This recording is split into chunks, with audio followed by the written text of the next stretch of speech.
නොනවතින ගොවි කැරැල්ල ගොවියෝ කුබුරෙන් මහපාරට මහපොළවත් එක්ක ඔට්ටු වෙලා ජීවත් වූ දහස් ගණනක් මිනිසුන් අද පාරට බැහැලා ඒ මිනිසුන්ගේ දරාගන්න බැරි බලාපොරොත්තු සුන්වීමේ වේදනාව තමයි නොනවතින ගොවි කැරැල්ල. මේක නිකම්ම නිකන් සටන් පාටයක් නෙවෙයි. අපේ රටේ බඩගින්න නිවන මිනිසුන්ගේ ජීවිත අරගලය.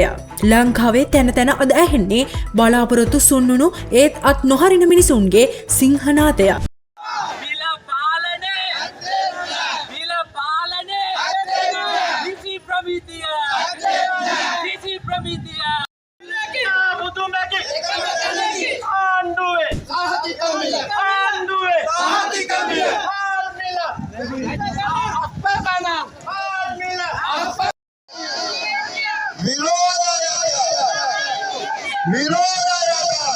අපිට නිකන් කන්න දෙන්න ඕනේ නැහැ.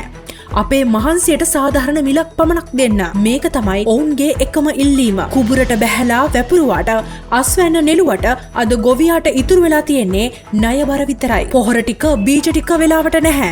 හැදෙන වගාවට සාධාරණ මිලක් නැහැ. මේ ක්‍රමය ඇතුලේ හැමදාම තැලෙන්නේ පොඩි වෙන්නේ මහ පොළොව එක්ක ඔට්ටු වෙන ගොවි ජනතාව පමණයි. ඒ අයගේ කඳුලින් දහඩියෙන් සුඛෝපභෝගී ජීවිත ගත කරන ව්‍යාපාරිකයෝ සහ පාලකයෝ මැද ගොවියා අද අන්ත අසරණ වෙලා. අනේ මින්නේ දෙවියනේ මේ ගොවි ජනතාවට යහපතක් වේවා යහපතක් කරලා දෙන්න කියලා. දැන් මෙහෙනම් හැමතැනම ගෝයන් කැපෙනවා. වී ගන්න නම් වෙලෙන්දු කවුරුත් එන්නේ නැහැ. ඉදිරියේදී ගබඩා ඇරිය ගමන් උඹලත් ඉවරයි අපිත් ඉවරයි. මොකද මිනිස්සු ගැටුම් වලට එනවාමයි ඒක නවත්තන්න බෑ. රටටම බත් සැපයූ අපේ ගොවි ජනතාව අද තාර පාරවල් ගානේ පෝස්ටර් කෑලි අතින් අරන් කෑ ගහනවා. ඒ ඇස්වල තියෙන්නේ කේන්තිය විතරක් නෙමෙයි. Tamanගේ දරුවන්ට වේල් තුන කන්න දෙන්න නැතිකමට දැනෙන අසරණකමයි. ඒ අහිංසක මිනිසුන්ගේ කඳුළු මේ පොළවට දහඩිය වගේම හුරුයි. හැබැයි මතක තියාගන්න ඒ කඳුළු සාපයක් වෙන දවස වැඩි ඈතක නෙවෙයි. තවදුරටත් මේ හඩවල් මර්ධනය කරන්න මග හරින්න ඉඩ දෙන්න එපා. මේ නොනවතින ගොවි කැරැල්ල රටේ හැම මිනිසෙක්ගේම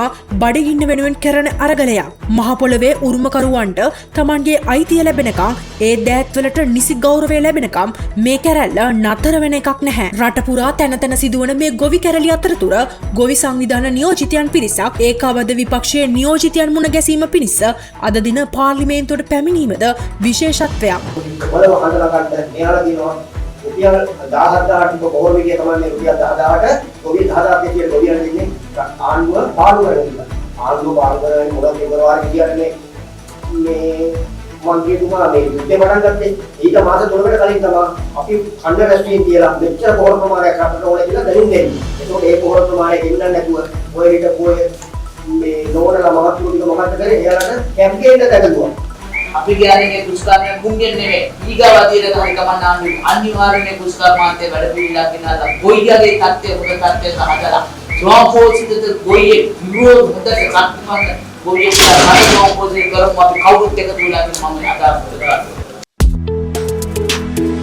කසාගලින් කතා කරන පත්තරේ